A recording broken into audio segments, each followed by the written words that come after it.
नमस्कार दोस्तों, आप सभी का स्वागत है आपके अपने YouTube चैनल एंशिएंट गुरु में। दोस्तों, आज की इस वीडियो में हम बात करेंगे इलायची के बारे में। चाय के जितने शौकीन हम भारतीय हैं, उतना शायद ही कोई और हो। चाय के बिना तो दिन मानो जैसे अधूरा सा रहता है। हम भारतीयों के दिन की शुरुआत ही चाय की चुस्कियों के साथ होती है। सुबह सुबह एक कप चाय और न्यूज़पेपर मिल जाए, फिर तो चाहे दुनिया इधर की उधर हो जाए, हमें कोई फ़र्क नहीं पड़ता। अब चाय की बात चली है तो ज़रा उस चीज़ की भी बात कर लेते हैं जो चाय के स्वाद को बेमिसाल बनाती है, या यूँ कहे कि चाय के स्वाद में जान डाल देती है।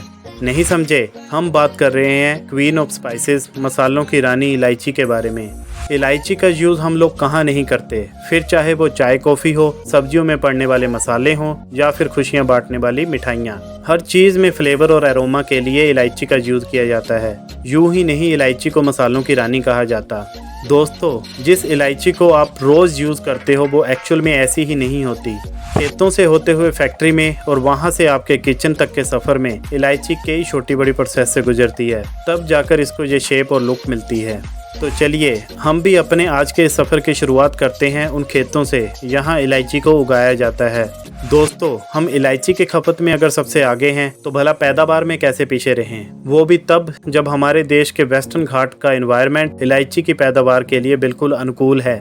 42,500 मैट्रिक टन की प्रोडक्शन के साथ भारत दुनिया का सबसे बड़ा इलायची उत्पादक है, जबकि इंडोनेशिया 41,000 मैट्रिक टन इलायची प्रोडक्शन के साथ दूसरे और ग्वाटेमाला 38,600 मैट्रिक टन प्रोडक्शन के साथ तीसरे नंबर पर है। भारत की भागीदारी इलायची के कुल उत्पादन में 29.4% है, जबकि इंडोनेशिया की 28.5% और ग्वाटेमाला की 26.8% हिस्सेदारी है। इलायची की खेती के लिए यदि अनुकूल वातावरण की बात करें तो इसके लिए टेम्परेचर किसी भी समय 10 डिग्री सेल्सियस से कम नहीं होना चाहिए और न ही 35 डिग्री सेल्सियस से ज़्यादा।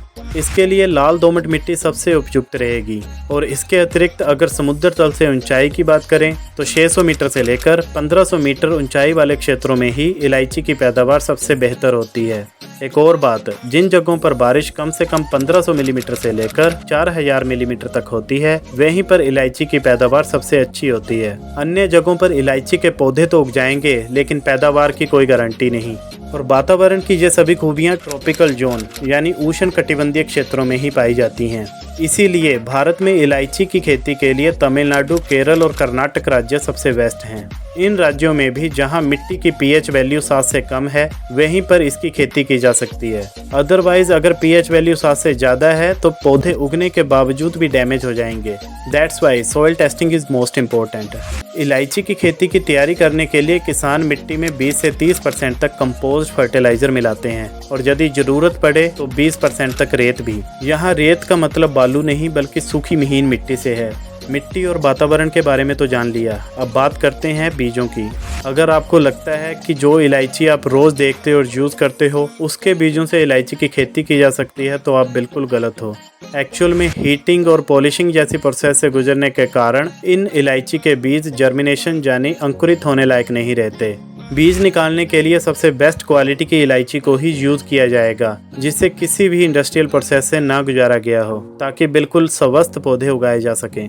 इलायची के पौधों को ग्रीन हाउस और नर्सरी में तैयार किया जाता है। नर्सरी में पौधे करीब 90 दिनों तक रहेंगे। इसके बाद इन्हें तैयार किए हुए खेतों में ट्रांसफ़र कर दिया जाएगा। हाँ, एक और बात, पौधों पर सीधी धूप नहीं पड़नी चाहिए, इसीलिए इलायची के पौधों को छाया वाली जगह पर करीब 2-2 फीट की दूरी पर लगाया जाएगा। एक और बात का भी ध्यान रखना है कि पौधे लगाने के लिए ज़्यादा गहरा गड्ढा बनाने की भी ज़रूरत नहीं, 3 से 4 इंच का गड्ढा ही काफ़ी है। फसल चाहे कोई भी हो, किसान अपनी फसल का ख्याल बच्चों की तरह रखता है। इलायची का पौधा 2 से 3 साल के बाद फल देने लगेगा। पौधे की हाइट 5 से 10 फीट तक हो सकती है। इसकी पत्तियों की लंबाई 1 फीट या कई बार उससे भी ज़्यादा होती है।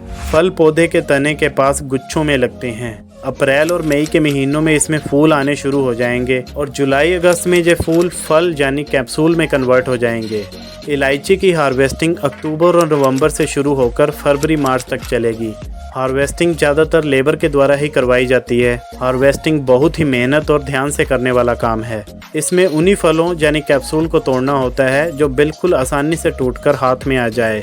पौधे पर ही पके हुए फलों का फ्लेवर उतना अच्छा नहीं रहता, इसीलिए फलों को बिल्कुल पकने से पहले ही तोड़ना ठीक रहेगा, तभी वो फ्लेवर और एरोमा से भरपूर होंगे। लेकिन इसका मतलब ये नहीं कि फल कच्चे ही तोड़ लेने हैं। दोस्तों अब तो आप समझ ही गए होंगे कि इस काम के लिए एक्सपर्ट होना कितना ज़्यादा ज़रूरी है।